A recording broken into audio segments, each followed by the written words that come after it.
주님, 오늘도 우리가 주의 이름을 높이며 나갈 수 있는 이 시간 주심을 감사드리고, 오늘 이곳에 주님 우리와 함께 하심을 감사드립니다. 주님 홀로 영광 받으시고 아버지의 거룩한 뜻 오늘 이 땅에 이루어지는 시간이 되게 하여 주시옵소서. 감사드리며 예수님의 이름으로 기도합니다. 아멘. 할렐루야. 주님께 영광 올려드리며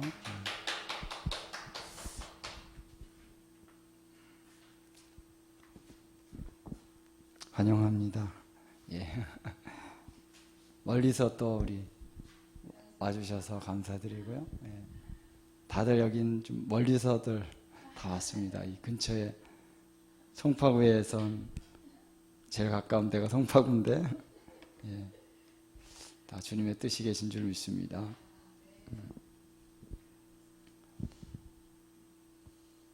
자, 오늘 뜬금없이 갑자기 주님이 뜬금없는 것처럼 주님이 사실 마지막 때를 자꾸 보게 하시고, 그래서 그것을 전하게 하시는 그런 시간들을 갖게 하셔서 참 이 마지막 때의 주제가 쉽지 않습니다. 그리고 우리 안에 이 마지막 때를 이렇게 자꾸 거부하게 하는, 주님의 재림에 대해서 자꾸 이렇게 거부하게 만드는 그러한 분위기가 있죠. 그런 것을 얘기하면 좀 이단들이나 그런 걸 얘기하는 거다라고 하는 그런 흐름이 우리 가운데 있습니다. 그러다 보니까 마지막 때를 얘기하면은 괜히 조심스러워지고, 그리고 사실 마지막 때의 주제를 들어가면은 쉽지 않은 부분이 또 있습니다. 성경을 어떻게 해석해야 되는 부분이 또 있고, 굉장히 그 영적인 또 부딪힘들이 또 많이 있습니다. 왜냐하면 실제로 지금이 마지막 때이기 때문에 더 그렇고요. 그리고 굉장히 이 적그리스도의 영에 강한 영향력들이 지금은 일어나고 있기 때문에 우리가 싸우는 이제 전쟁의 차원이 이전도 물론 다 사단의 그러한 세력들이었지만, 하나님께서 지금은 특별히 적그리스도의 영과 전면적인 대면을 하는 차원으로 들어가고 있다라는 것입니다. 할렐루야. 할렐루야입니다. 성경에 보면 적그리스도의 영도 있고 미혹의 영도 있고 뭐 거짓 선지자도 있고, 근데 적그리스도의 영이 이제 어떻게 보면은 가장 강력하게 주님을 대적하는 영이죠. 거짓 선지자 영도 함께 가는 것이고, 지금 이 바벨론의 영향력이 또 함께 가는 것이고, 음녀의 세력이죠. 이러한 것들이 이제 마지막 때를 배우면은 조금씩 나왔던 그런 주제들이었는데, 이제는 단지 주제가 아니라 실질적으로 그러한 영들이 역사하고 있고, 그러한 사람들이 앞잡이 같은 위치에서 그러한 일들을 행하는 사람들이 점점 늘어가고 있다라는 것입니다. 이제는 이러한 주제들이 더 이상 어떤 학술적인 주제로만 우리가 나눠야 될 것이 아니라 실질적인 우리의 삶 속의 영적 전쟁이요, 또 영적인 걸 안 붙이는 차원에서의 전쟁입니다. 실질적인 전쟁이요, 실질적인 우리의 삶 속에 부딪힘이 오고 있습니다. 그렇죠? 이러한 상황 가운데서 마지막 때를 주님이 이거를 다뤄야 된다, 이거를 선포해야 된다라는 것입니다. 이제는 주님의 메시지를 전하는 것이 정말 우리 생명을 내놓고 주님의 메시지를 전해야 될 때가 왔다라는 것입니다. 이전에는 우리가 주님의 메시지를 전한다는 것이 조금 어떤 부담감이 있지만, 그러나 이제는 정말 선교지에서 십자가의 복음을 전하는 것이 목숨을 내걸어야 되듯이 우리의 삶 속에서 특별히 이 마지막 때에 대한 주제를 전하기 위해서는 어떤 영적인 강한 부딪힘도 있고요. 그리고 실질적인 어떤 상황 속에서 우리의 목숨도 내놔야 되는 그런 때가 됐다라는 것입니다. 그렇기 때문에 말씀을 전해야 되는 것이죠. 예. 그래서 제가 이걸 준비하고 한 3주 정도 준비하면서 기도하고 그랬는데 날짜를 정하고 나서 그냥 영적인 어떤 이 프레셔가 아주 실질적으로 오더라고요. 그래서 여러분과 그런 얘기를 좀 나누면서 이제는 그러니까 이 공격이 오니까 이런 마음이 있죠. 공격이 없으면은 이걸 전해야 되나 이런 그런 마음이 있을 수 있는데 공격이 오니까 이거는 반드시 전해야 되겠구나. 할렐루야. 이런 마음이 드는 것이죠. 왜? 이거는 뭔가 공격이 온다는 거는 지금 하나님이 하시는 게 있구나. 예수님이 오시니까 사탄이 시험을 하잖아요. 시험을 하니까 더 강력하게 나가야 되겠구나 하는 그 방향을 어떻게 보면 알 수가 있는 거예요. 그렇죠? 내가 어디 일로 가려고 그러는데 좀 이 길이 잘 열려요. 이 길로 가려고 그러는데 이 길이 안 열려. 그럼 어디로 가야 됩니까? 이 길이 주님이 가라고 하시는 길이나 보다. 그러니까 사탄이 가로막고 있는 거죠. 할렐루야. 그러니까 이 길로 가야 되는 것입니다.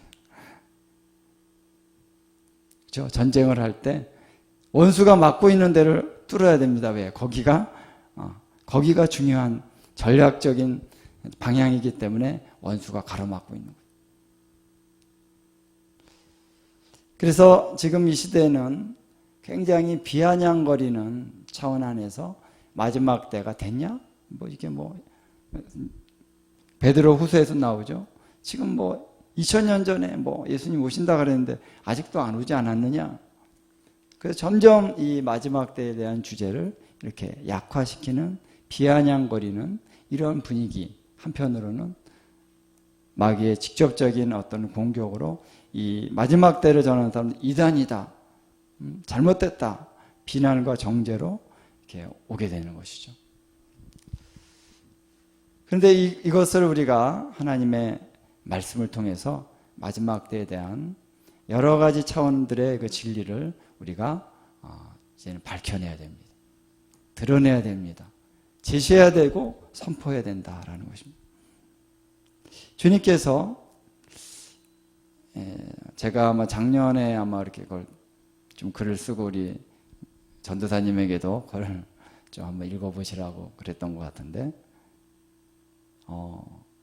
그 이후에 계속 하나님께서 더 깊은 차원으로 이제 말씀을 풀어내게 하시면서 뭔가 이 그림을 그리는데 마지막 때 그림을 그리는데 집을 지어도 그렇잖아요.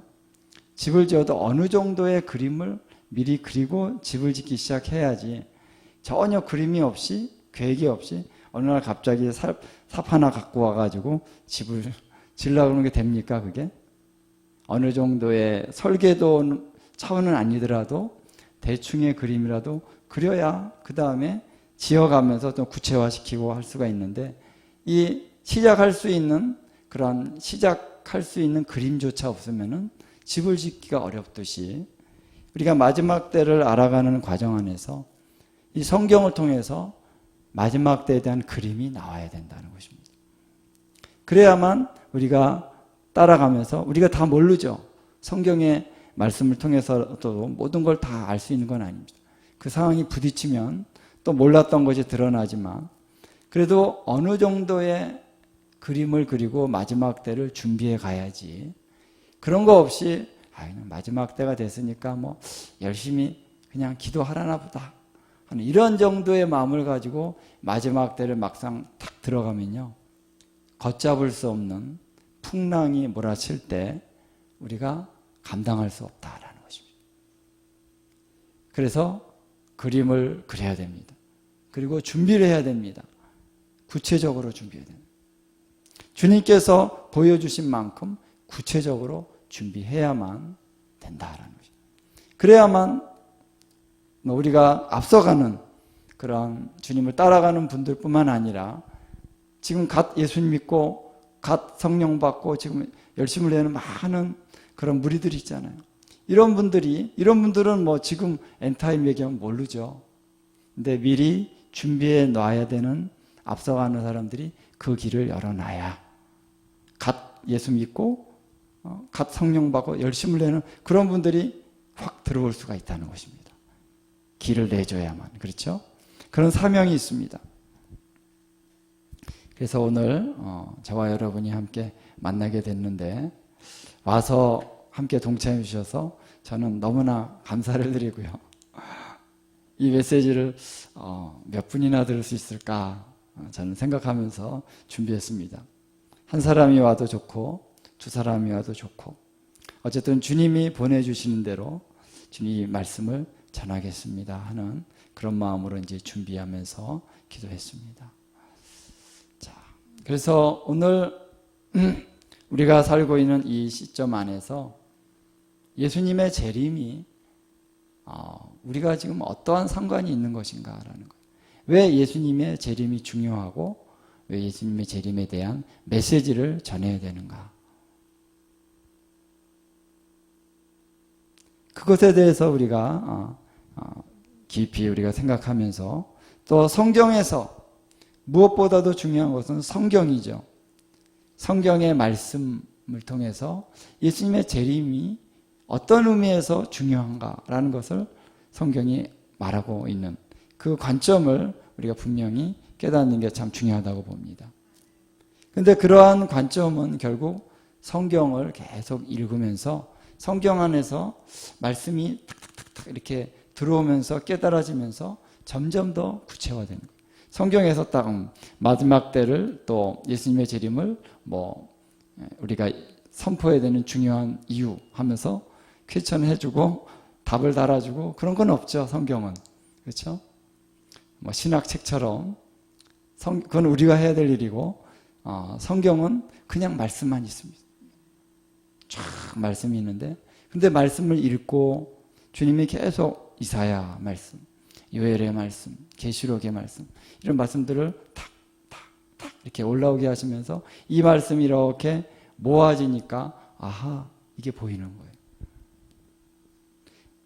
어느 한 구절만 읽을 때는 이게 참 좋은 말씀이구나 라고만 이제 알고 넘어갔는데 어느 날 이 말씀을 읽는데 이쪽 말씀이 탁 부딪히면서 이렇게 연결이 되는구나. 또 이렇게 연결이 되는구나. 신약과 구약이 계시록과 마태복음, 이사야, 요엘서, 스가랴서 이런 말씀들, 다니엘서 이런 말씀들이 탁탁탁 연결이 되는 것입니다. 이 말씀과 이 말씀이 지금 같은 상황을 얘기하는 건데 같은 상황을 이쪽 측면에서 얘기하고 이쪽 측면에서 얘기한다는 것입니다. 그렇죠? 여러분 어떤 중요한 일이 있는데 어떤 화재가 났다고 합시다. 어떤 건물에 화재가 났는데 그거를 어떤 분의 관점에서는 자기가 이제 그 소방관 입장에서 막 얘기할 수가 있어. 그런데 거기 있었던 이제 그것을 처음 발견했던 사람의 입장에서 얘기할 수가 있습니다. 어떤 사람은 그 건물에 있다가 막 불이 나가지고 뛰쳐나오면서 얘기할 수가 있습니다. 그렇죠? 여러 사람들의 얘기를 들으면은 좀 더 그림이 좀 선명해지죠. 그런 것처럼 하나님이 동일한 이 마지막 때, 특별히 예수님의 재림의 사건에 대해서 얘기를 하는데 이사야가 얘기하는 거, 또 계시록에서 얘기하는 거, 마태복음에서 예수님이 얘기하신 거, 이런 여러 가지 말씀들이 같은 사건인데 다른 관점에서 다 얘기를 한다는 것입니다. 그래서 그 관점을 다 모아서 구체화시켜 보면은 좀 더 구체적이고 분명한 그 사건에 대한 모습을 우리가 볼 수 있게 된다라는 것이죠. 그래서 이렇게 주님이 성경을 통해서 보여주시면서 이 예수님의 재림의 사건이라고 하는 것은 성경 안에서 어떻게 보면요 가장 중요한 사건이다라는 것이죠. 십자가에 죽으시고 뭐 비교할 것은 아닙니다. 비교할 것은 없죠. 다 복음이고 다 중요한 사건이지만 어쩌면 예수님의 십자가와 부활의 사건보다도 예수님의 재림의 사건에 대한 더 많은 기록이 있다라는 것입니다. 기록이 많다고 또 중요하냐? 뭐 그렇게 얘기할 수 없을 수도 있지만 어쨌든 성경에 보면요, 예수님의 재림에 대한 말씀이 굉장히 많다는 거예요. 근데 우리는 성경에 무슨 예수님의 재림에 대한 얘기가 뭐가 많어? 이렇게 좀 팍팍 안 들어오죠. 저도 그랬습니다.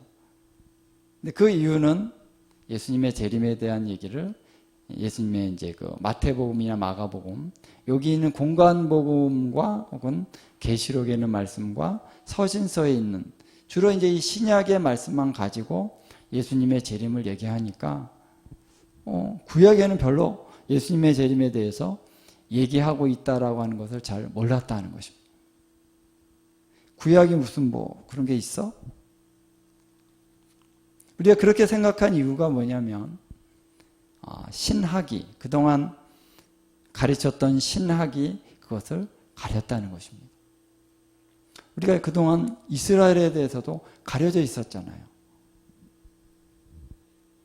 성경에 이제 선지서에 예루살렘이 나오고 이스라엘이 나오면 우리는 어떻게 생각했냐면 이거는 교회를 얘기하시는 상징적인 주님의 말씀이니까 지금 우리 교회에 이걸 적용하자.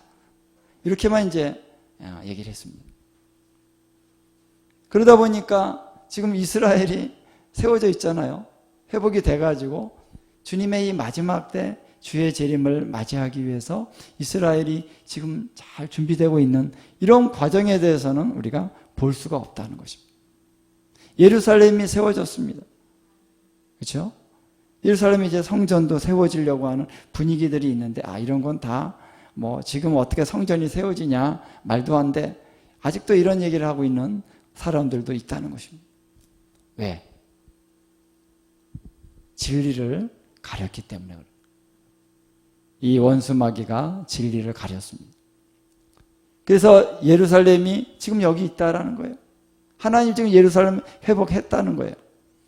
완전한 회복으로 지금 가고 있다. 이스라엘도 그렇고. 그래서 열방 가운데 이스라엘의 민족들이 지금 돌아오고 있다라는 거예요. 이걸 우리가 볼 수 있다면 선지서에 다시 들어가서 보면 선지서의 말씀이 소위 말해서 예수님의 재림, 마지막 때에 대한 예언의 말씀이 소위 말해서 천지다라는 거예요. 엄청 많다는 거예요. 저는 그동안 제가 이해했던 것보다도 이번에 연구를 하면서 보니까요, 내가 이해한 것보다도요 더 많아요. 이런 거는 뭐 그냥 그 당시 얘기겠지 했던 그런 말씀들도 그게 마지막 때를 얘기하는 선지자의 말씀이다. 선지자를 통한 하나님의 말씀이라는 걸 깨닫게 되는 그런 구절들이 엄청 많더라고요. 그래서 계시록에 나온 그런 어떤 한 그 내용이 이 선지서에 보면은 몇 군데 같이 나오는 것입니다. 그래서 이것과 이것이 딱 연결되는 것을 주님이 보여주시니까 놀라는 것이죠. 주님이 마지막 때에 대해서 너무나도 구체적이고 너무나도 상세한 그런 얘기들이 너무나 많이 성경에 있다는 것이죠.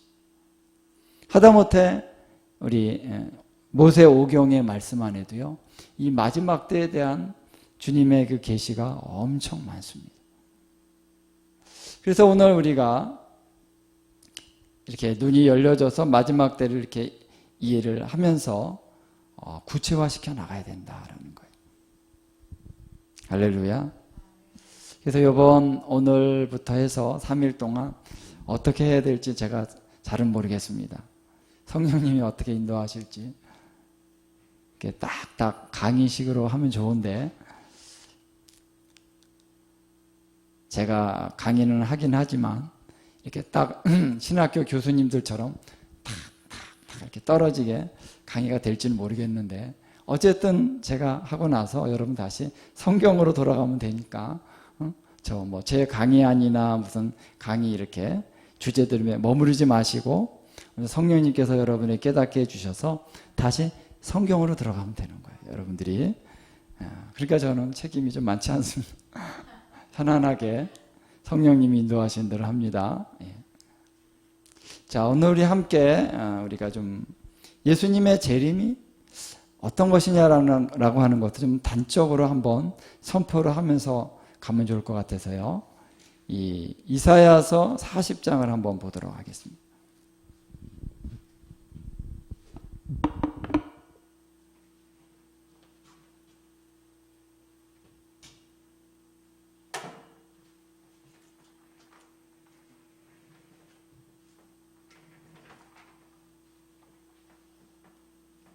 자, 함께 우리 이사야 40장 우리 3절부터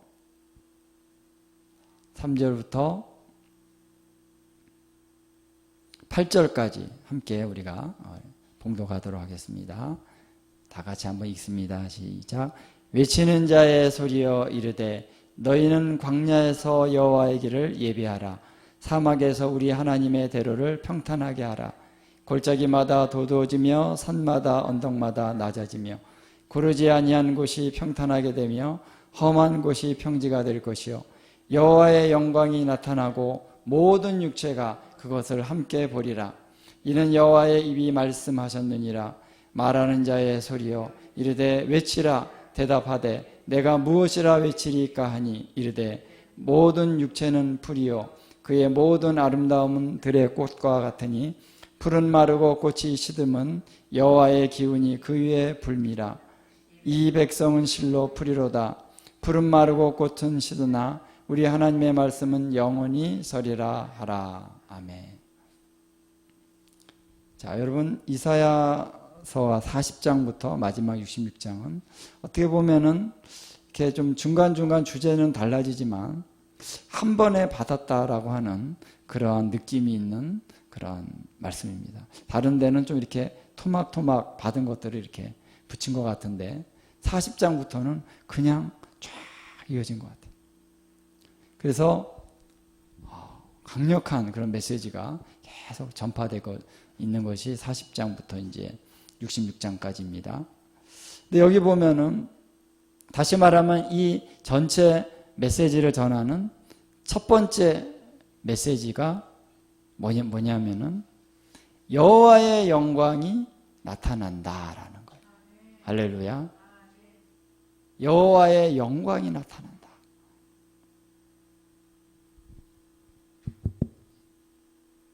1번을 좀 뮤트시켜 주시고 2번을 하시면 이게 두 개가 있으면 좀 울리더라고요. 자, 여호와의 영광이 5절에 나타나고 모든 육체가 그것을 함께 보리라. 자, 이 말씀 한번 보십시오. 어떤 말씀입니까? 여러분 어떠한 강도로 여러분들이 이 말씀이 들어옵니까? 여호와의 영광이 나타나는데 모든 육체가 그것을 함께 together 보리라.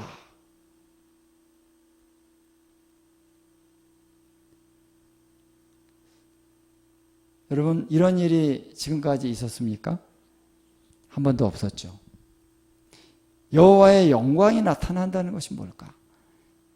여호와의 영광이. 여러분 이 출애굽기에 보면은 시내산에 하나님의 영광이 나타나죠. 그래서 시내산에 나타나는 그 하나님의 영광을 묘사하는 것과 마지막 때 이제 주님이 오실 때 여호와의 날에 여호와의 날 크고 두려운 날이 임할 때 어떤 일이 일어나는가를 쭉 성경을 이렇게 보면요 비슷한 말씀들이 나옵니다. 출애굽기에 보면은 빽빽한 구름들이 온다 그랬어요. 흑암이 온다 그랬습니다. 영광이 오는데 하나님이 흑암을 보냅니다. 왜? 여호와의 영광을 가려야 되니까. 다 나타나면은 뭔가 감당을 못하니까 가려야 됩니다. 그래서 캄캄함이 오고 빽빽한 구름이 온다는 거죠. 한번 우리 출애굽기를 잠깐 한번 볼까요? 출애굽기 19장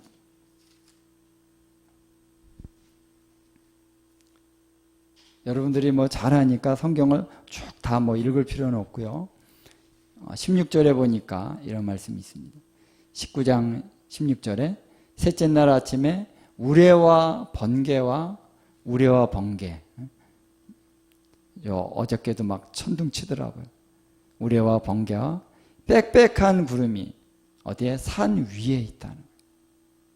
신의 산 위에 빽빽한 구름이 나타난다는 거예요. 나팔 소리가 매우 크게 들리니. 18절에 보니까 신의 산에 연기가 자욱하니 여호와께서 불 가운데 거기 강림하심이라. 그 연기가 옹기가마 연기같이 떠오르고 온 산이 크게 진동하매. 자, 이 재림에 대한 여호와의 날의 말씀 보면요, 땅이 진동하고 하늘이 흔들린다, 이런 말씀들이 계속 나옵니다. 흑암이 온 땅을 덮고 해와 달도 그 빛을 잃고. 그러니까 주님이 재림하시는 그때에 해와 달과 별이 빛을 잃는다, 이런 말씀들이 요엘서에도 나오고 스가랴서에도 나오고 또 이사야서에도 나오고 이런 말씀들이 많이 나옵니다. 자, 여기 보니까 주님이 불 가운데 임한다 그랬어요. 그래서 신의 산에 임하시는 하나님의 그 영광은 모든 육체가 본 건 아니죠. 근데 이스라엘 백성들이 다 본 거예요. 신의 산에 한번 가보셨습니까?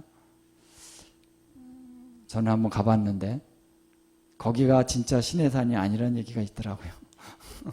그래서 저는 어디가 신의 산인지 정확히 모르지만 어쨌든 신의 산에 엄청난 큰 산이죠. 거기에 여호와의 영광이 임하고 이스라엘 백성이 그때 한 200만 정도 된다고 추정하고 있습니다. 장정만 60만이니까 200만 되는 200~300만 되는 그 수많은 백성들이 여호와의 영광이 신의 산에 내려올 때 어떻게 했습니까? 다 봤다는 거예요.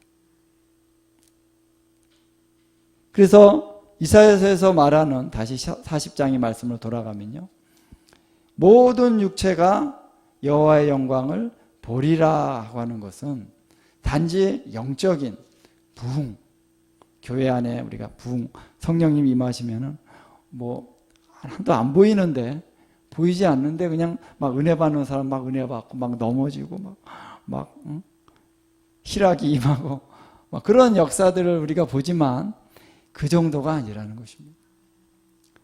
모든 육체라고 하는 것은 거기에 영적인 사람도 있고 영적이 아닌 사람도 있는 거예요. 예수님도 모르는 사람도 있을 수 있다는 거예요.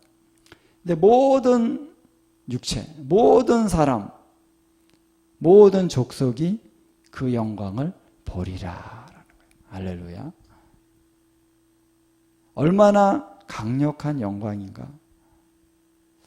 그래서 그 영광은 단순히 영적으로만 느끼는 영광이 아니라 영적인 거죠. 영적인 거지만 이 영적으로 깨어나지 않은 사람도 보는 거예요. 그게 예수님의 재림을 예언하고 있는 말씀이죠. 예수님이 재림하시는 그때에 이 여호와의 영광을 모든 육체에게 다 나타내 주신다는 것이. 그게 예수님의 재림이다라는 거예요. 그래서 예수님 말씀하셨잖아요. 그리스도가 여기도 있다, 저기도 있다. 속지 마라. 왜? 그리스도의 재림은 번개가 동쪽에서 쳐서 서쪽에 이른과 같이 공개적이고 모든 사람이 보는 가운데 오시는 거다. 어디 무슨 저기 어느 교회에 거기 그리스도가 나타나고 우리 과천에 예수님이 오신다. 과천, 그런 거 아니라는 거죠. 예수님의 재림은 모든 육체가 보리라.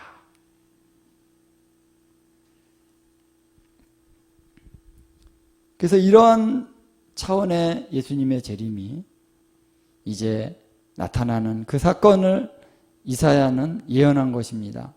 여호와의 영광이 나타나고 모든 육체가 그것을 함께 보리라. 단지 부흥이 일어나는 차원에서의 영광이 아니라 모든 육체, 죄인들도 다 보리라. 그러면서 특별히 육체라고 얘기한 것은 인간의 연약함을 얘기하는 거죠. 여호와의 영광이 임하고 그 여호와의 기운이 불어오면은 풀이 마르고 꽃이 시듬과 같이 육체들은 다 그 영광 앞에 시들어진다라는 것입니다. 그것은 심판을 의미하는 것이고요. 그러나 하나님의 말씀은 영원히 서리라. 풀은 마르고 꽃은 시든다는 거예요. 우리 육체들은 다. 그러나 우리 안에 하나님의 말씀이 들어가 있는 자, 할렐루야. 그들은 하나님의 영광과 함께 온전히 설 수 있는 것입니다. 그 영광 앞에 누가 서리요? 하나님의 말씀이 들어가 있는 자. 그 안에 성령으로 거듭나서 거룩과 정결함으로 하나님의 말씀을 믿음 안에 견고히 붙들고 있는 자들은 여호와의 영광이 임할 때 구원을 받는 것입니다. 영광을 얻는 것입니다. 주님과 함께 통치하고 다스리는 차원으로 들어가는 것입니다. 그러나 그 말씀이 없는 자는 단지 육체만 있는 자, 그 연약함 가운데 그냥 여호와의 기운 가운데 심판으로 떨어지게 된다라는 것입니다. 그렇기 때문에 그날이 두려운 것입니다. 그날이 중요한 것입니다. 왜? 엄청난 영광이 임하고 엄청난 주님의 심판이 있고 엄청난 일들이 일어나기 때문에 그것은 너무나 중요한 메시지다라는 거예요. 그래서 이 말씀을 전하는 것입니다. 9절에 보니까 너희의 하나님을 보라. 유다의 성읍들에게 너희의 하나님을 보라. 자, 하나님의 영광이 나타날 뿐만 아니라, 자, 10절에 보면 우리 10절을 한번 읽겠습니다. 시작. 보라, 주 여호와께서 장차 강한 자로 임하실 것이요 친히 그의 팔로 다스리실 것이라. 보라, 상급이 그에게 있고 보응이 그의 앞에 있으며. 자, 여기는 좀 더 구체적으로 오신다 얘기하고 있습니다. 어떤 자로? 강한 자로. 오신다라는 게 뭡니까?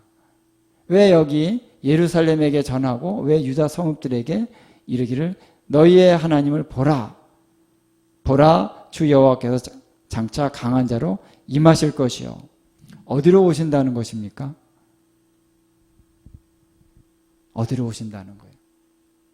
예루살렘으로 오신다는 것입니다. 유다 성읍들에게로 여호와께서 강한 자로 오신다는 거예요. 할렐루야. 그렇지 않습니까, 여러분? 유대인들이 보면은 딱 보여요. 유대인들이 이 말씀 보면은 당연한 거지, 이 말씀. 근데 이방인들이 보면은 그렇게 안 보죠? 이방인 크리스찬들이 볼 때 잘 눈에 안 들어옵니다. 그러나 여러분, 분명한 것은 이 말씀 그대로 보면은 여호와께서 어디로 오신다고요? 예루살렘으로 오신다는 거예요. 할렐루야. 우리 여기 계신 분들은 이미 많은 말씀 들었기 때문에 이것에 대해서 동의하시겠죠. 근데 이게 처음 이런 메시지를 처음 듣는 분들은 이런 말씀 처음 듣는데 그런 분들이 많습니다. 아니 어떻게 예수님이 예루살렘으로 오신다고요? 도저히 이해가 안 되는데요. 그런 거죠. 성경에 있잖아요. 예? 그동안 우리가 구약의 말씀들을 신학적인 그런 가르침이 어떻게 얘기를 했냐면은 구약의 특히 선지서의 말씀은 신약의 예수님의 오심과 성령님의 역사하심 안에서 다 성취된 상징적인 메시지다 이렇게 전했습니다. 그렇죠? 그러다 보니까 이런 거 다 상징인 거예요. 그냥 부흥을 얘기하는 거, 부흥. 그동안 우리가 그렇게 들어왔다는 것입니다. 그런데 이제 다 상징이면은 예루살렘도 상징이고, 이스라엘도 다 상징인데, 보니까 상징이 아니네. 이스라엘이 돌아왔고, 이스라엘 나라가 세워졌고, 예루살렘이 회복이 됐으면 상징이 아니잖아요. 그러면 다른 이 선지서의 말씀도 다 상징이 아니죠. 상징적으로 말한 것도 있지만 이 모든 말씀은 그대로 이루어진다는 거예요. 모든 육체가 여호와의 영광을 보리라. 그러면 그대로 이루어지는 것입니다. 그러니까 예수님의 재림이 엄청난 사건인 거죠. 그러니까 성경에서 이 사건에 대해서 계속 예언의 말씀이 선포하고 있는 것이고 그날이 중요한 일인 거예요. 중요한 날인 거예요. 너무너무 중요하고 결정적인 날이 되는 거죠. 왜? 엄청난 사건이니까. 그래서 주님이 이 땅에 오실 때 이스라엘만이 아니라 온 전 열방이 완전히 소용돌이 속으로 들어가는 일이 일어나는데 그냥 너무나 멋있게 쫙 오면 좋은데 예수님이 오시기 직전에 엄청난 원수의 그런 역사가 있다는 것입니다. 그래서 믿는 자들이 특히 또 이스라엘에 엄청난 환란이 온다라는 것이죠. 그 환란을 통과하여서 지나고 예수님이 딱 오시게 된다는 것입니다. 이런 스토리들이 성경에 있다는 거예요. 아주 구체적으로 나오고 있다는 것입니다. 그래서 저는 성경을 이렇게 계속 보게 하시는 대로 보면서 좀 처음에는 좀 놀랐습니다. 야, 너무 구체적이다. 예수님의 재림의 그 사건 전후로 해서 일어날 일들이 너무 구체적으로 성경에 나와 있다는 거예요. 근데 왜 몰랐지? 우리가 가려져 있었다. 이것이 열어질 때가 됐다. 이미 열려졌다는 거예요. 할렐루야. 그래서 주님이 이제 선지서에서 계시록에서 또 많은 신약이나 구약의 말씀들을 통해서 이제 주님이 이 오시는 날에 대해서 분명하게 보여주셨고 그 전으로 어떠한 환란들이 있게 되는지를 성경이 구체적으로 예언하고 있다라는 것입니다. 우리가 성경이 보여준 것까지는 우리가 알아야 됩니다. 성경이 예언하지 않은 것을 알 필요는 없죠. 그때 가서 겪으면 되는 거예요. 그러나 성경이 말씀한 차원은 우리가 잘 이해하고 받아들이고 준비되어져 있어야만 한다는 것입니다. 그래서 오늘 이 말씀이 이제는 드러날 때가 됐다. 자, 여기서 보면은 이 이사야서 40장 보면은 여호와의 영광이 나타날 것이다 그랬죠. 주의 영광이 나타난다는 거예요. 그리고 이 나타날 때 모든 육체가 보리라.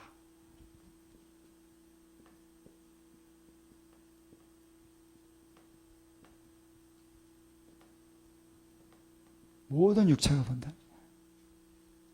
그리고 그 다음에 여호와께서 장차 강한 자로 오실 것이다. 임하실 것이다. 어디로요? 예루살렘으로. 예루살렘으로 강한 자로 오셔서 어떻게 해요? 다스린다라는 거예요. 통치하신다라는 거예요.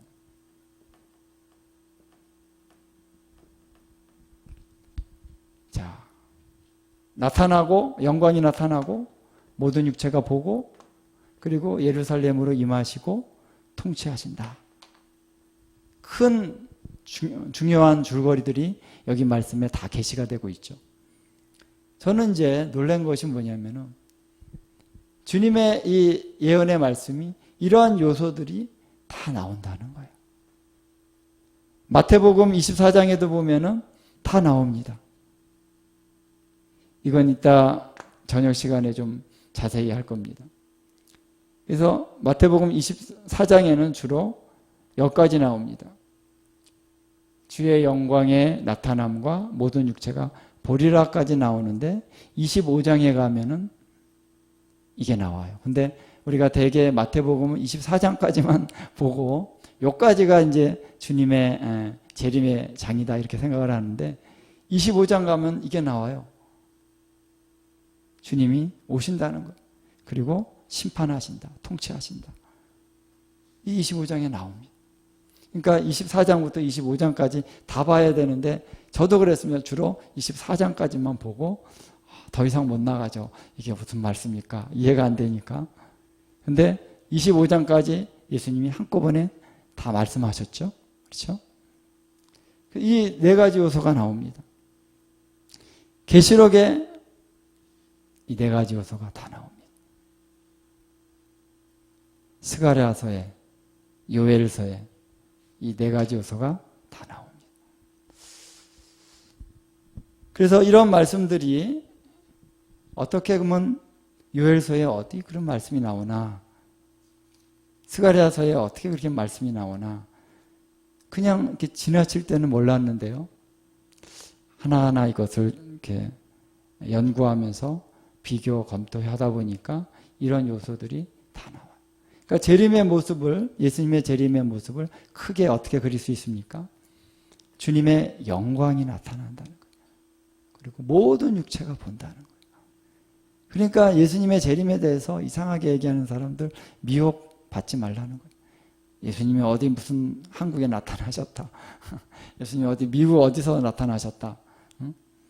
그래 이제 예수 제7일 안식교는 예수 재림이라 그러잖아요. 어디 이미 재림했다 그런 이상한 얘기들을 하는 그런 것들 다 믿을 필요 없다는 거예요. 모든 육체가 볼 수 있는 영광으로 주님은 오실 것이다 라는 거예요. 여러분, 이건 우리가 그동안 많이 얘기했는데 이 재림에 대해서 너무나 사단이 죄를 많이 뿌렸습니다. 그래서 92년도에 예수님이 재림이 오는데 환란 전에 휴거가 된다. 이것도 성경에 보면 환란 전에 휴거되고 이런 말씀이 어디 있는지 좀 얘기 나는 듣고 싶어요. 어떤 한 구절 딱 띄어가지고 딱 맞춰가지고 환란 전에 오니까 환란을 통과해야 됩니다. 어딜 봐도 환란 전에 휴거한다는 그런 근거 구절이 없어요. 그러니까 예수님의 재림에 대한 그림을 성경에서 어느 한 구절만 띄면 안 되고 이사야, 요엘, 스가랴, 또 계시록, 또 다른 여러 성경 구절들 다 해서 종합해 봐야 되는 거예요. 그렇죠? 그래서 우리가 성경을 이해할 때 자세가 뭐냐면은 종합해야 된다는 거예요. 그래서 큰 그림을 보면은 주의 영광이 나타날 것이다. 모든 육체가 볼 것이다. 그리고 그걸로 끝나는 것이 아니라 그분이 임하신다. 어디로? 예루살렘으로. 오셔서 통치하신다. 통치라고 하는 것은 이 안에 심판이라는 게 들어있는 것입니다. 그래서 1000년간의 통치, 구체적으로는 요한계시록에 1000년 통치를 얘기하잖아요. 이 1000년의 통치가 뭐냐면은 결국 최종적으로 심판을 위해서 하시는 것이죠. 크고 흰 보좌, 21장에 보면은 크고 흰 보좌 심판을 통해서 최종적인 심판을 하십니다. 예수님이 요한복음 5장에도 그 말씀을 하셨죠. 이때는 모든 사람들이 다 부활해요. 악한 자도 선한 자도 다 부활해서 그 부활해서 심판을 받는 크고 흰 보좌 최종적인 심판을 이제 이 1000년 통치 말기에 심판을 하시죠. 그리고 나서 새하늘과 새 땅으로 들어가는 거잖아요. 그래서 예수님의 재림의 사건은 이 크게 여기 이사야에서 말한 이 네 가지가 나옵니다. 저도 지금 이게 네 가지가 나온다는 거 준비 안 했는데 읽다 보니까 딱 나왔어요. 네 가지입니다. 근데 이 네 가지 요소가 큰 덩어리지만 세부적으로 나오죠. 세부적. 이전에 큰 환란이 있다라는 거. 이런 요소들 있고 이 덩어리 예수님 이건 재림에 대한 것이고 재림 전에 대한 얘기죠. 이러한 어떠한 네 가지 요소들이 쭉 나오는데 그렇기 때문에 성경을 우리가 볼 때 저도 그랬고 너무 지엽적으로 봤다라는 거예요. 성경을 전체적으로 봐요. 그러니까 연구할 게 좀 쉽지가 않죠. 전체적으로 봐야 되니까. 그래서 이것들을 보통 이제 신학자, 어린 교수님들이, 신학교 교수님들이 이런 것들을 해야 되는 위치에 있는데 너무 막 학문적으로만 하다 보니까 많이 계시가 차단이 되고 제한이 됐습니다. 그래서 이것을 연구하기 위해서는 이 원어를 봐야 되겠더라. 저도 원어를 잘 모르니까 원어 요즘에 앱이라든가 이런 사이트 같은 게 있습니다. 그걸 참조하면서 보게 되는데 이 원어로 보니까 진짜 우리가 너무 잘못 알았던 것들이 많더라고요. 이제 우리가 원어를 해야 되는데 목사님들만이 아니라 이제는 모든 성도들이 다 원어를 공부해야 됩니다. 왜? 성경을 알아야 되니까. 뭐 다른 거 이유 없습니다. 성경을 제대로 이해하기 위해서는 이제 원어로 해야 되죠. 원어로 쓰여져 있으니까. 아무래도 이 번역본들은 좀 다른 부분이 있어요. 자, 그래서 여러분 엄청난 이 일들이 이제 일어날 것이다. 최종적인 심판을 위해서 그날이 올 것이다 라는 거예요. 지금 우리가 사는 세상을 보면 이런 일이 일어날까? 그렇게 생각되지만 이런 일들, 성경에 나온 일들이 그대로 이 땅에 이루어질 것을 생각해 보면요, 엄청난 일들이 일어날 거예요. 엄청난. 요 일전에 미국에서 리조트 건물이 쫙 무너졌죠. 앞면만 딱 무너지고 또 한 동이 무너지고 이 쫙 무너지니까 그 일대가 완전히 아수라장이 됐다 그래요. 우리나라도 뭐 어디 무슨 상품 백화점 무너지고 이 큰 사건이 일어나면은 이 도시 일대가 완전히 아수라장이 되는데 여러분 지진이 한번 났다고 생각해 봅시다. 지진이 그러면 그 도시가 완전히 그 도시뿐만 아니라 그 국가 전체가 완전히 마비가 되죠. 일본에서 지진이 일어나고 이게 쓰나미가 덮쳤잖아요. 완전히 그냥 이 일본이란 나라 자체가 완전히 아수라장이 됐다. 근데 계시록에 나오는 이러한 사건들이 한번 일어난다고 생각을 해보십시다. 그런 일들이 일어나면 이 온 세계가 어떻게 될까요? 완전 아수라장이 돼요. 근데 그런 일이 일어날까요? 지금 봐서 일어날 것 같지 않아요. 그러나 분명히 일어나는 것이죠. 하나님의 말씀대로. 지금 우리 코로나 하나가 터져가지고 코로나 사태 때문에 전 세계가 지금 완전히 묶여가지고 이게 사람 다 마스크 쓰고 다니고 설교하는 사람들 목사님들 다 마스크 쓰고 설교하고 참 이런 거 보면은 어떻게 코로나 바이러스가 딱 나가지고 전 세계가 이런 지경이 될까? 그럼 앞으로 막 재앙들이 여러 가지가 나면은 어떤 일이 벌어질까? 상상이 안 됩니다. 여러분 나오잖아요. 계시록에 보면은 7 인이 떼지고 7 나팔이 부러지고 7 대접의 심판. 이런 일들이 막 일어나면은 전 세계가 이게 어떻게 될까? 그러나 우리가 분명하게 인정해야 될 것은 그런 일들이 일어날 것이라는 거예요. 왜? 하나님의 말씀이니까.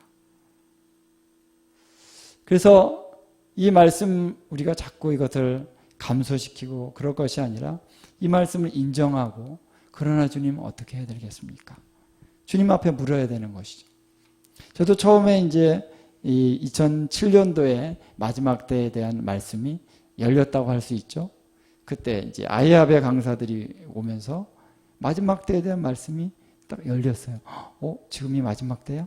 예수님의 재림이 오고 환란이 있어? 진짜? 대환란이 있다는 거 얘기하는 거 제가 알고 있었지만 아닐 거야. 생각했는데 진짜 대환란이 있다는 거죠. 내가 언제 올까? 내가 살아있을 때 올까? 어떤 분은 살아있을 때 일어날 수도 있다. 그런 얘기도 하고 막 그러니까 얼마나 긴장이 돼요. 두려움이 옵니다. 그때 제가 두려움이 엄청 있었죠. 그래서 막 무거운 짐을 지고 이 마지막 때에 대한 메시지를 어떻게 할 것인가. 근데 주님이 인도하시면 그래, 두려움 가운데만 있지 말고 들어가라. 어디로? 말씀으로. 말씀을 깨달아라는 거예요. 그래서 성경의 말씀을 읽고 깨닫고 나니까 마지막 때가 크고 두려운, 그래서 두려움도 있지만 아주 테러블한, 테러가 한번 일어나면 진짜 압수려당이 돼요. 테러블한 그런 때이기도 하지만 위대한, 그레이트한 시대이다. 할렐루야. 와, 어떤 면에서는 기대가 되고, 그날이 오면은 어떤 역사들이 일어날까? 영광스러운 때다라는 것입니다. 할렐루야. 그것을 조금씩 깨닫고 나니까 이제 마지막 때에 대한 단지 두려움에 차 있는 것이 아니라 이제는 준비해야 되겠구나 라고 하는 그런 마음을 갖게 되는 것이죠. 그리고 이 마지막 때 그런 환난을 통과해서 주님이 재림하여 오실 때 우리는 부활의 몸으로 변화되는 그 시점에 온다는 거예요. 할렐루야. 할렐루야.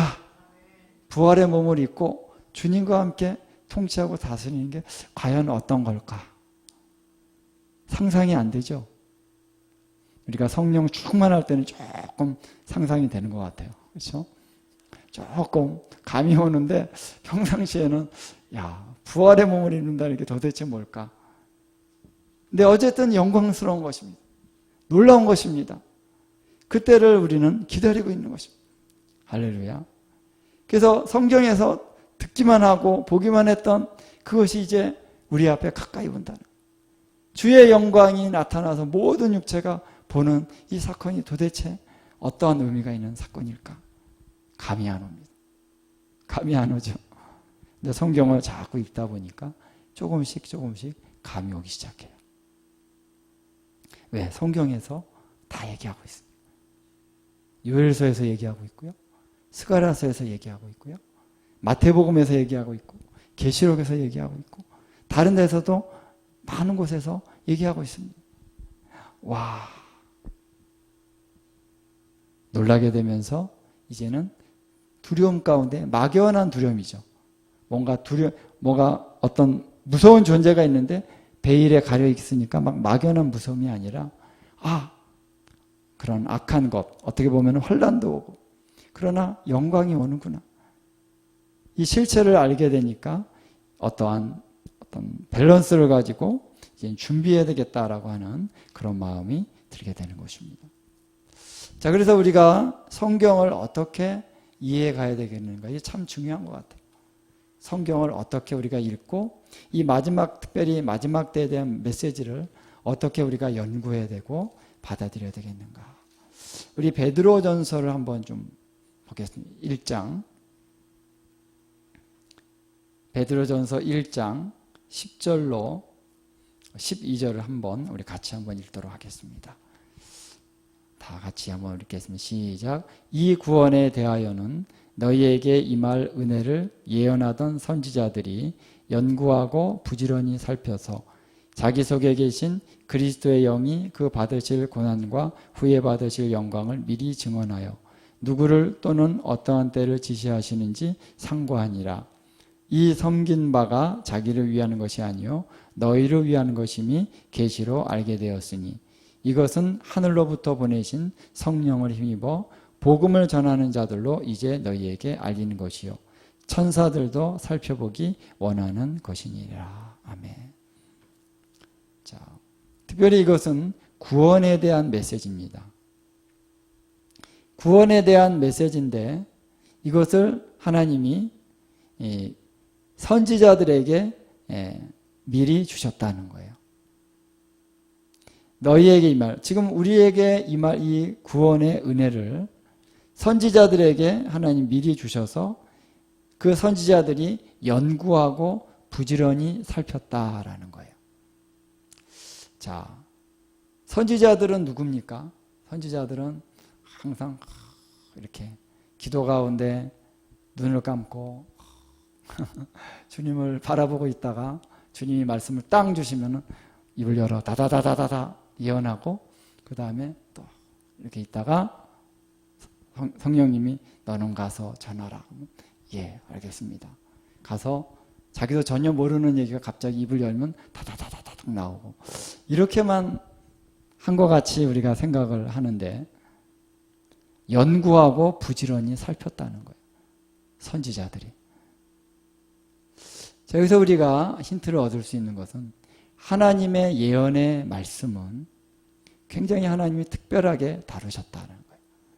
그 선지자들에게 자기가 예언하고 누가 이렇게 씁니다. 성경에 보면은 이 바룩이라고는 우리 오바롱 목사님 계신데 바룩이라고 하는 인물은 예레미야가 예언할 때 이렇게 썼던 서기관이었어요. 따라다니면서 이제 예레미야가 예언하면 그걸 받아 적는. 그래서 이것을 선지자들이 이렇게 예언할 때 그냥 은밀한 곳에서 우리가 지금처럼 이렇게 우리 핸드폰으로 딱 녹음해가지고 그런 것이 아니라 여기 이제 선지자의 무리들이 같이 있는 것입니다.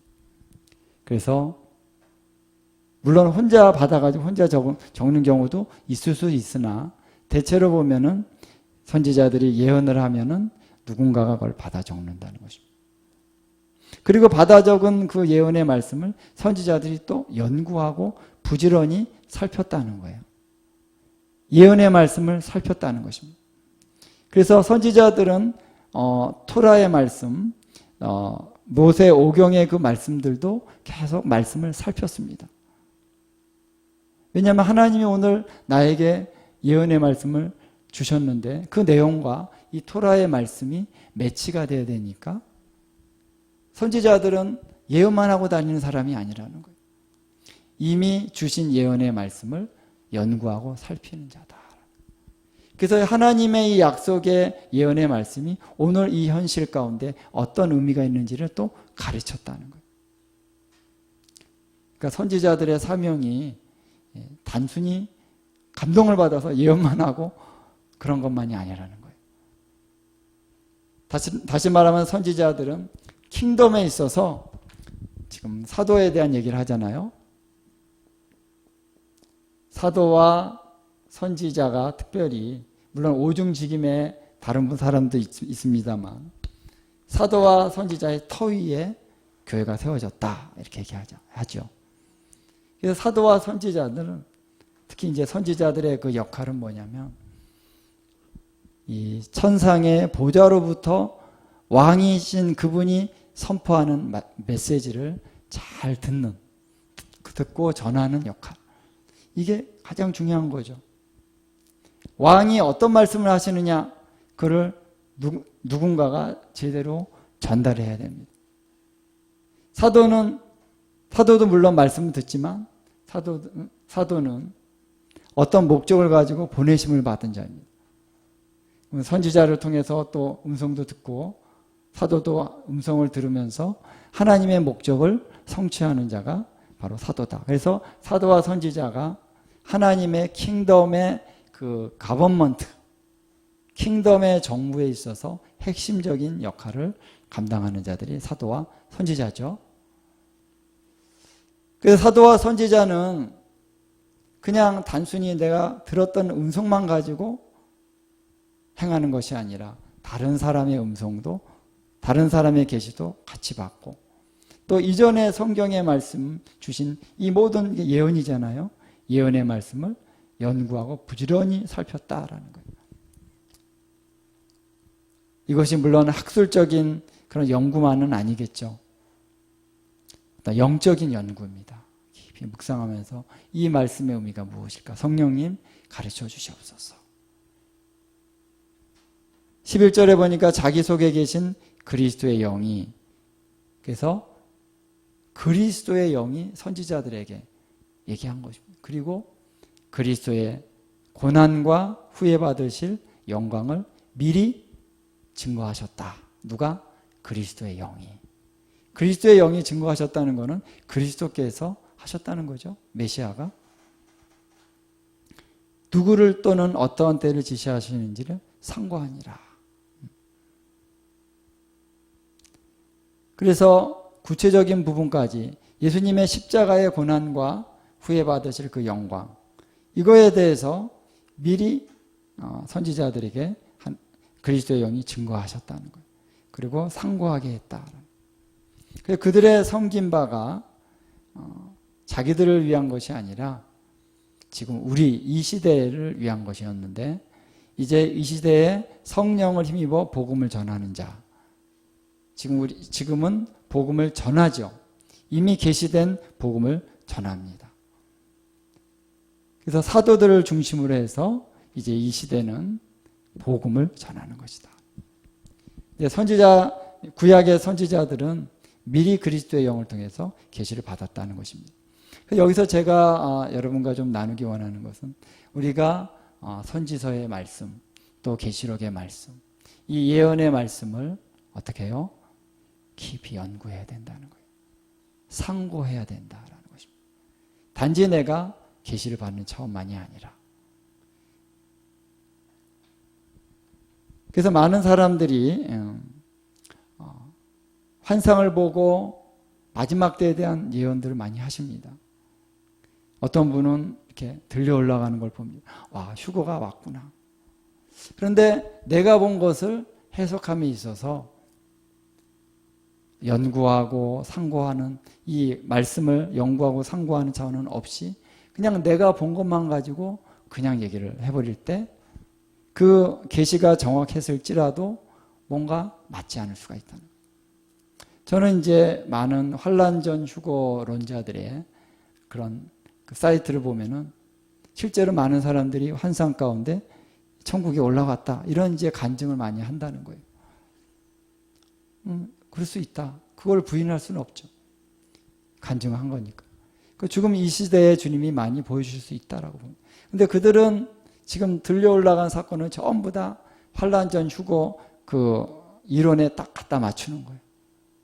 지금 주님의 재림이 가까이 왔고 이제는 휴거의 날이 가까이 왔다. 그들은 주님의 재림보다도 휴거날, 휴거 들림받는 날을 더 중요시 여깁니다. 제가 볼 때 균형이 맞지 않아요. 여러분, 휴거되는 것이 최고의 영광이 아닙니다. 단지 휴거되는 게.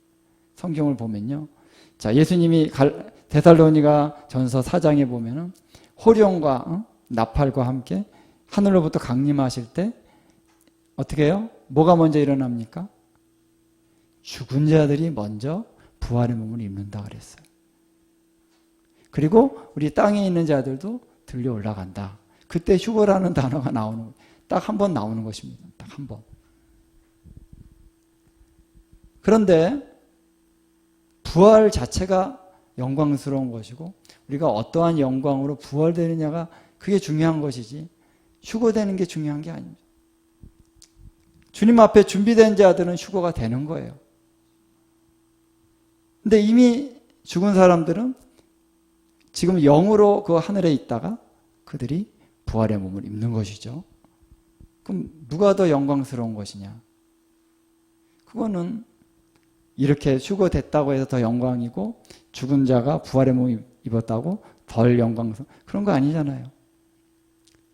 휴거된 사람도 있고 죽었다가 부활의 몸을 입는 사람도 있는데 그 중에서 어떤 사람은 해의 영광, 어떤 사람은 달의 영광, 어떤 사람은 별의 영광. 행한 대로 우리가 행한 대로 주님 앞에 상급을 받을 때 그 영광이 다른 것이지 휴거됐다고 해서 영광스러운 거고 그런 거 아니라는 것입니다.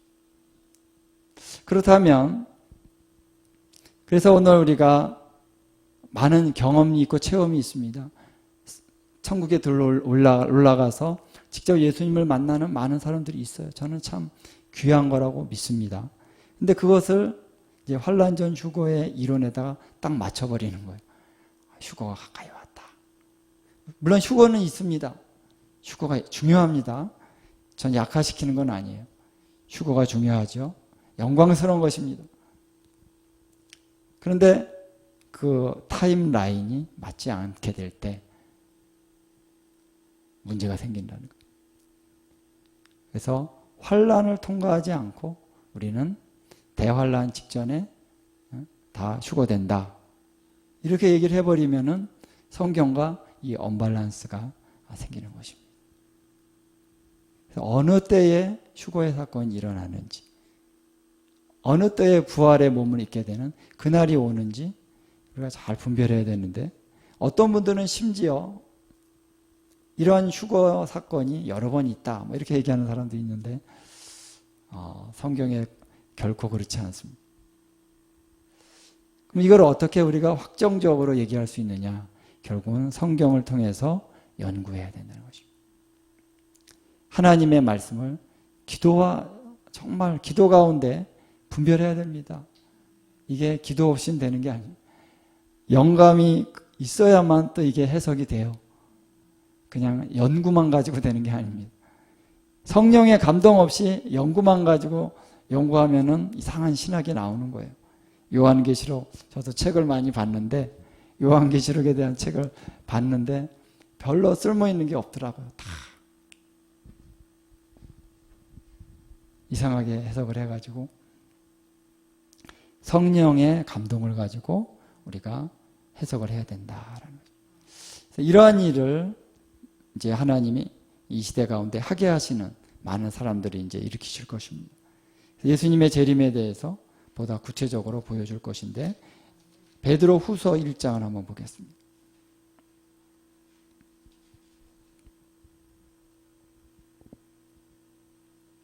자, 베드로 후서 1장 16절부터 우리 21절까지 함께 우리 봉독하겠습니다.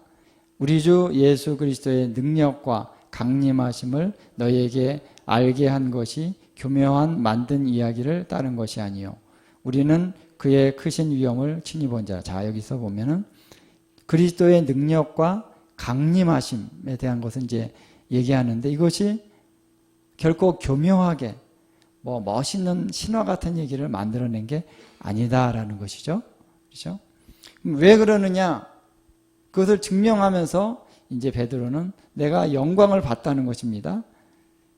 우리는 그의 크신 위엄을 친히 봤기 때문에 주님의 이 강림이 어떠하실 거를 우리가 좀 짐작할 수 있다는 거예요.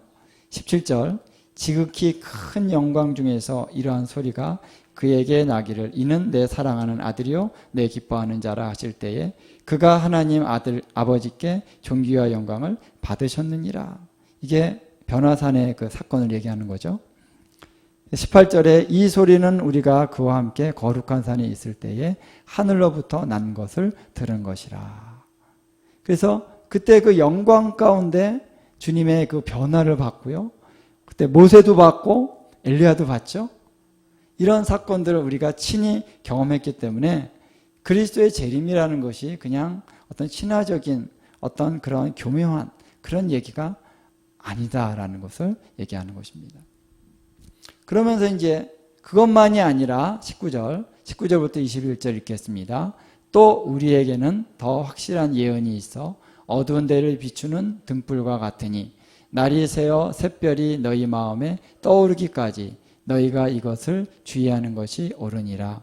먼저 알 것은 성경의 모든 예언은 사사로이 풀 것이 아니니 예언은 언제든지 사람의 뜻으로 낸 것이 아니요 오직 성령의 감동을 하심을 따라 받은 사람들이 하나님께 받아 말한 것입니다. 아멘.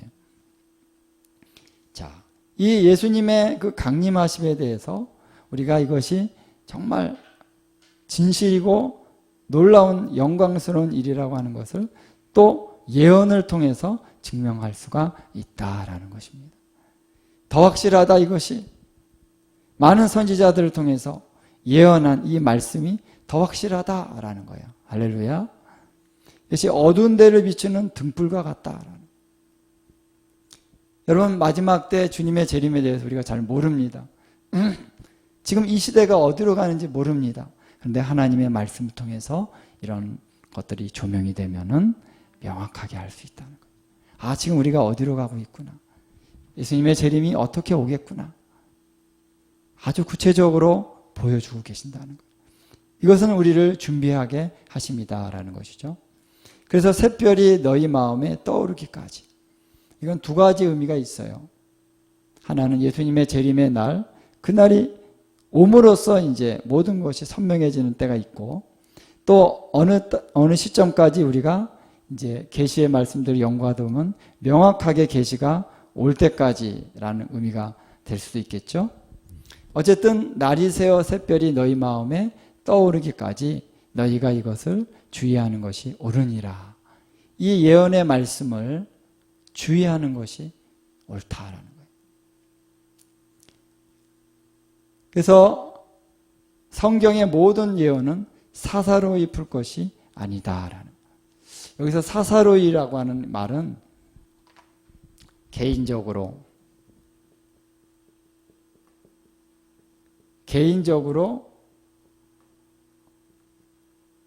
푸는 것이 아니다라는 것입니다. 그래서 여기서 많은 분들이 이제 성경의 예언을 풀 때 어떤 방식으로 많이 푸냐면은 기도하는 거예요. 하나님, 예언이 이 무슨 뜻입니까? 기도하는데 성령님이 딱 환상을 보여주시거나 성령님이 딱 음성을 들려주시거나 아, 그렇구나. 이런 식으로 이제 해석을 하는 접근이 필요하죠. 틀리다는 것이 아닙니다. 그러나 그렇게 해서 많은 이제 어떤 예언의 말씀들에 대한 해석이 나오면은 이게 전부라고 딱 생각을 합니다. 개인적으로. 주님 말씀하셨다. 개인적으로 딱. 이렇게 됐을 때 많은 오류나 오해가 있을 수 있다는 거예요. 그래서 개인적으로나 사사로이 어떤 예언의 말씀을 해석할 때 일리가 있는 거예요. 틀린 게 아니에요. 어떤 실체가 있을 때 이 실체의 일부를 본 거예요. 진실이죠. 잘 본 겁니다. 이게 일부라고 얘기를 해야 되는데 이게 전부라고 얘기하는 거예요. 거기서부터 오류와 오해가 있을 수 있다는 것입니다. 그러면 어떻게 해야 되겠습니까? 내가 개인적으로 받은 계시를 들고 와서 하나님의 사람들과 같이 이것을 제출하고 논의하면서 이 성경 전체의 말씀 안에서 이게 어떤 부분을 차지하는 메시지인지를 잘 정확하게 딱 갖다 맞추면은 그 모자이크가 딱 갖다 맞춰지면서 아하, 더 분명한 이제 모습이 나타나게 되는 거죠. 그것을 추구해야 되는데 자기가 본 어떤 좁은 어떤 한 면을 가지고 이게 전부다 식으로 갖다 붙이는 것입니다. 그래서 이것이 우리가 성경을 대하는 가장 큰 문제가 될 수가 있는 거예요.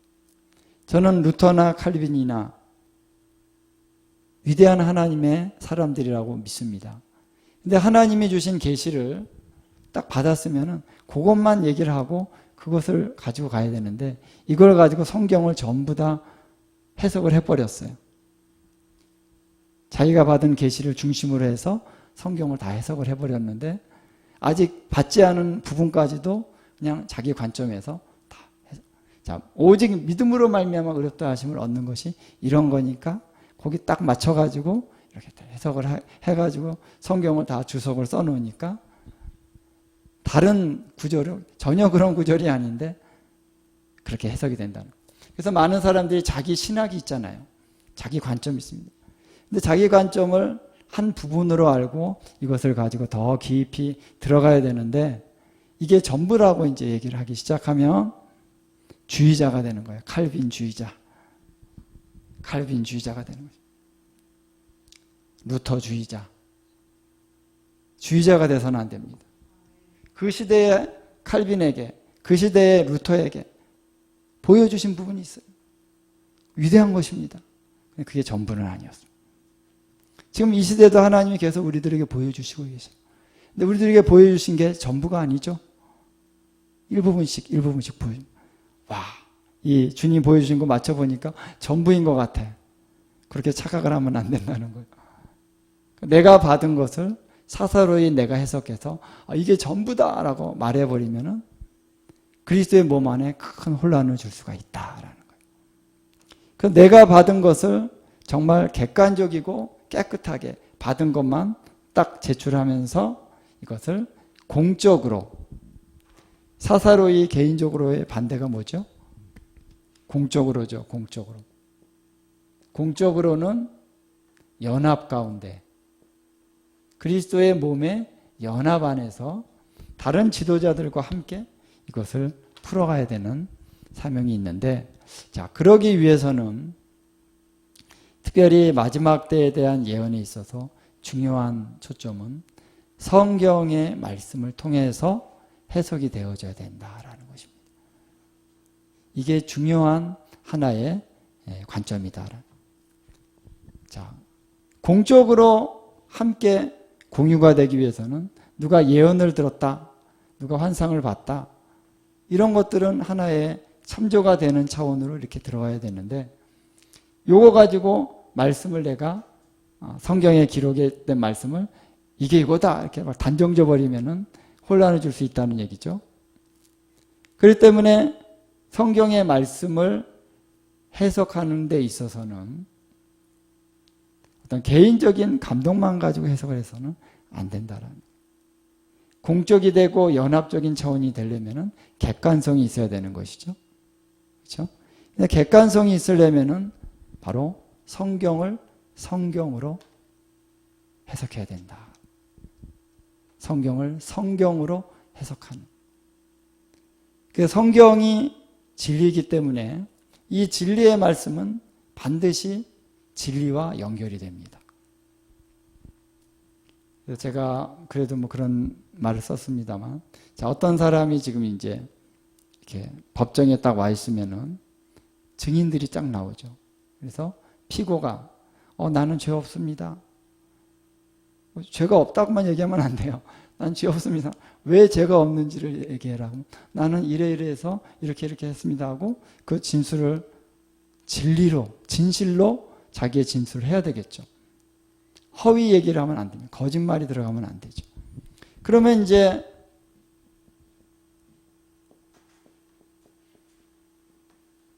피고가 진실을 얘기했습니다.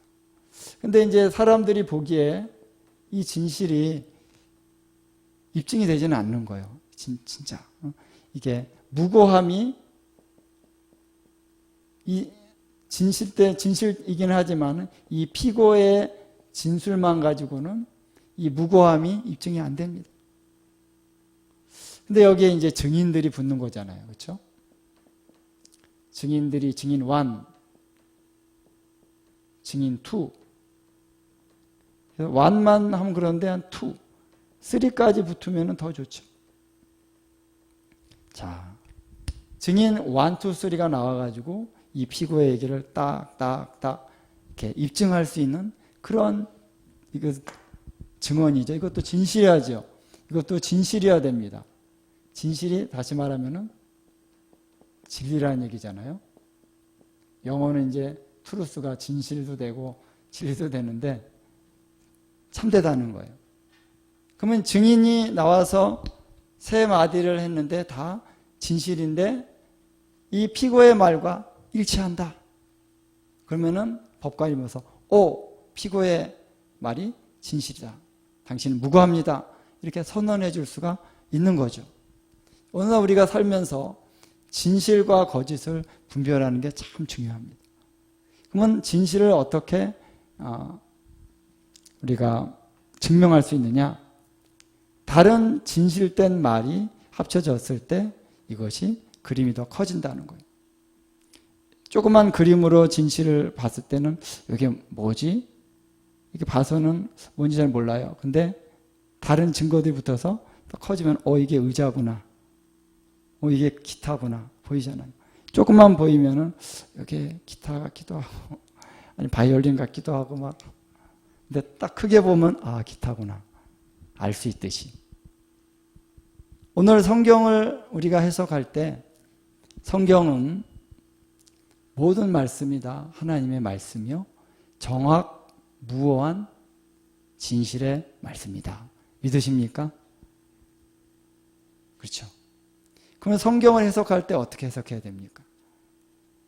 성경을 해석하는데 다른 진리가 아닐 수도 있는 사람들의 말, 신학자, 위대한 신학자의 말, 진리가 아닐 수도 있는 세상의 역사책, 참전을 할 수 있죠. 참전을 할 수 있지만 역사책을 쭉 나열하면서 이 역사를 가지고 역사주의적인 해석이죠. 그리고 신학자들, 위대한 신학자들이야. 그리고 어떤 사람은 성령 충만해서 위대한 선지자야. 그 사람들의 말을 가지고 성경의 말씀을 증명하려고 그러면은 어떻게 됩니까? 잘못된 거죠. 왜? 틀릴 수도 있는 말이니까. 그거는 참조만 해야지 그것이 이 논중에 들어가면 안 된다는 거예요. 진실만이 이 논중에 들어가야 되는데 진실로 입증된 건 무엇입니까? 성경 말씀입니다. 그래서 성경의 어떤 한 구절이 아까 얘기했던 우리 이사야서 이 말씀이 이게 진리다라는 것이 증명이 되려면 어떻게 됩니까? 다른 성경에 있는 말씀들이 함께 이것을 증거해 줄 때 이 말씀이 진실이고 또 그 말씀도 오히려 이 말씀을 통해서 또 조명이 되는 거예요. 그렇죠? 그러면서 진리의 말씀은 진리이기 때문에 서로가 증거해 줄 수 있는 힘이 있다. 할렐루야. 그래서 어떠한 실체를 볼 때 어떤 사람은 여기를 봤고요. 어떤 사람은 여기를 봤어요.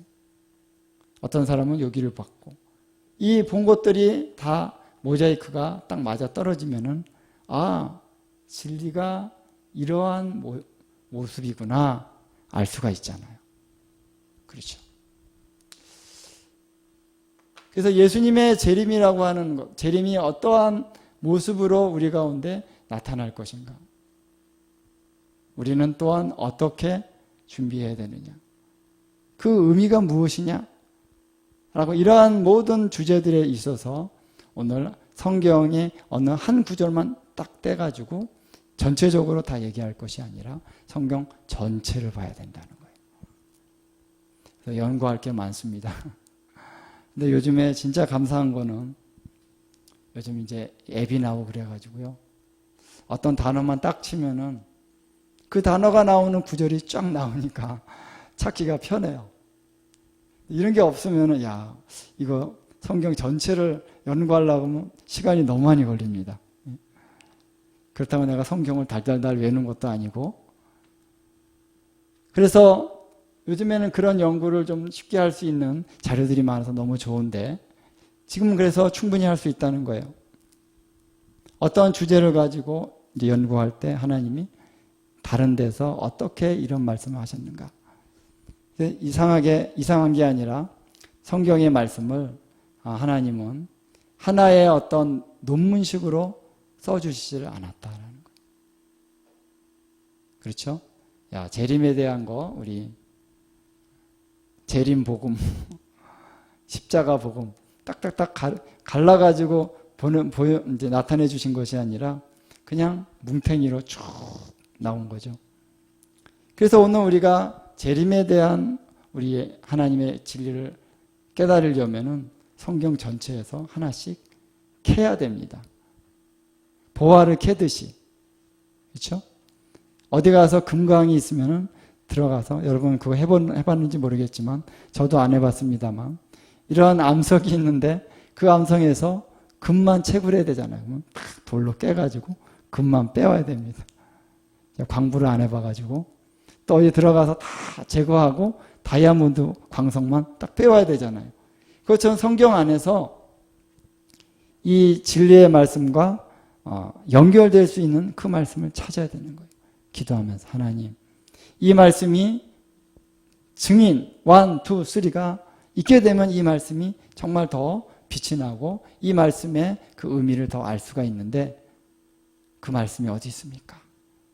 근데 성경에 하나님이 다 감춰놨더라고요. 성경의 말씀은 굉장히 무궁무진해요. 그래서 우리가 질문을 갖고 있는 의문을 갖고 있는 모든 부분에 있어서 정말 성경 안에 해답이 있다고 해도 과언이 아닙니다. 물론 예수 그리스도가 우리 해답입니다. 한마디만 하면 다 됐죠. 그런데 그런 차원만이 아니라 성경에는 무궁무진한 지혜의 그런 보석들이 많은 곳에 박혀 있다.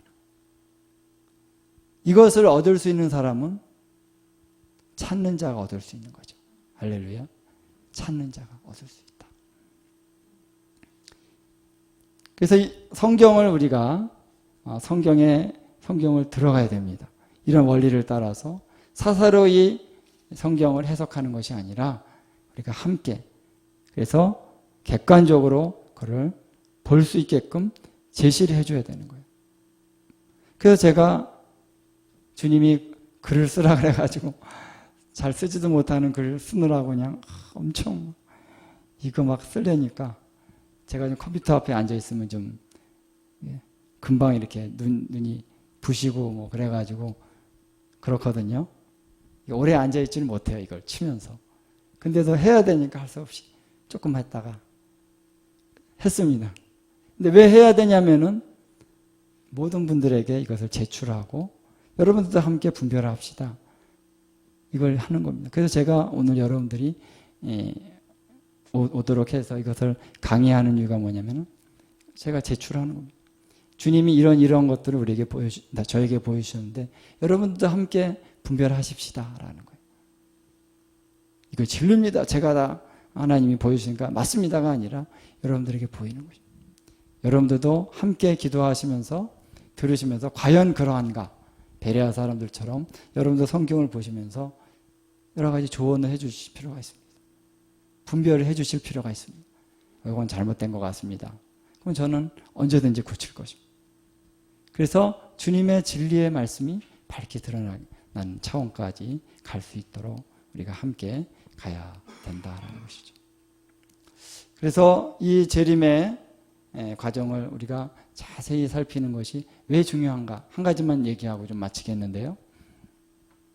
왜 예수님의 재림에 이 과정, 영광이 나타나고 육체가 보리라, 이게 뭐가 중요하냐라는 거예요.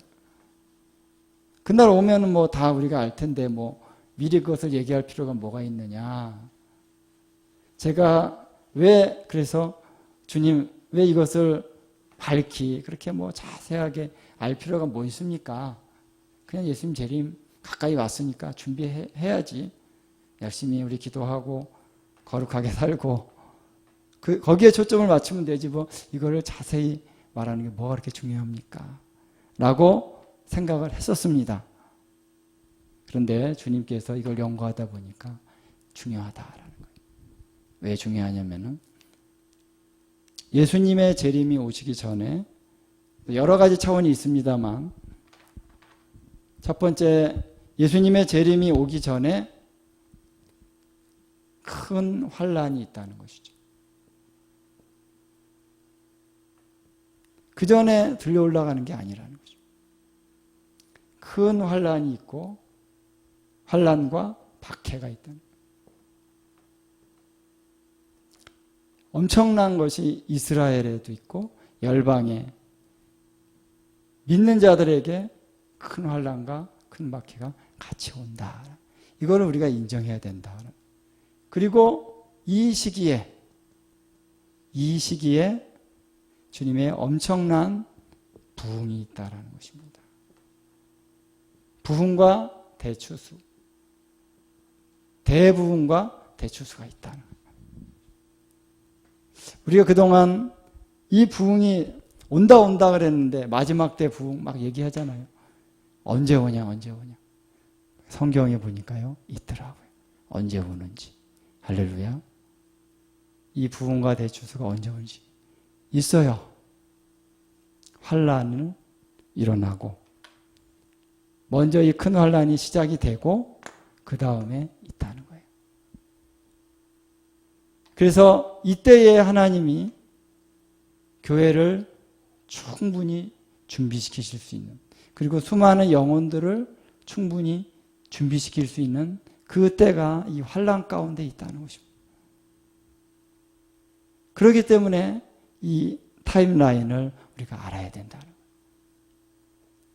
안 그러면 지금 여러 가지 많은 어려움들이 오는 가운데 그냥 이렇게 너무너무 힘들게 살다가 주님 오실 날 그냥 내가 들려 올라가야지, 그것만 바라는 게 아니라 우리 가운데 부흥을 보내시고 대추수의 역사가 일어나게 하신 그런 차원에 우리가 들어가야 된다는 거예요. 준비하는 위치에 들어가야 된다는 것이죠. 할렐루야. 그래서 이것을 이해할 수 있어야 된다는 거예요. 그래야만 준비할 수 있다라는 거죠. 할렐루야. 그리고 이 엄청난 환란과 박해가 우리 가운데 올 때에 이것을 어떻게 이길 수 있느냐라는 거예요. 이걸 이길 수 있는 원동력은 뭐냐면은 주님의 재림이 나타나심에 대한 구체적인 이해와 이것이 얼마나 영광스러운 것인지 우리가 거기에 들어간다는 것. 우리가 구원의 반열에 들어가서 주님과 함께 통치하고 다스리는 이 위치에 선다는 것이 얼마나 영광스러운 것인지 그에 대한 이해가 있을 때 환난과 박해가 와도 이길 수 있다는 거예요. 할렐루야. 그냥 나 죽어서 천국 갈 수만 있으면 좋겠어. 이 정도 가지고는요 모르겠어요. 그것도 믿음이 좋으면 어떨지 모르죠. 이 마지막 때 환난이 너무나도 극심하기 때문에 이 가운데 쉽지 않다라는 거예요. 쉽지 않다. 그래서 미래의 장래에 올 그 영광에 대한 확실한 이해가 우리 가운데 견고하게 있지 않으면 이 소망이 우리 가운데 확실하게 서 있지 않으면 이 환난과 박해의 기간 동안에 다 넘어질 수가 있을 수 있다라는 거예요. 너무 막 부정적으로 얘기해서 막 위협하고 겁을 주려고 하는 말이 아닙니다. 이 말씀을 그대로 우리가 이해하면 그런 거예요. 이 환난과 박해를 해서 통과하기 위해서는 또 하나님의 마지막 때에 큰 부흥이 필요하다는 것이죠. 그 부흥을 맞이해야 된다는 것입니다. 이 부흥이 언제 오느냐? 그래서 환난전 휴거설은 이 큰 환난이 오기 전에 우리가 다 들려 올라간다. 그때가 되면 다 알겠죠. 그러면 이 대부흥은 누가 맞이할 것이며 이 대추수는 누가 합니까? 다 올라가면 예? 전혀 성경적이지 않다는 거예요.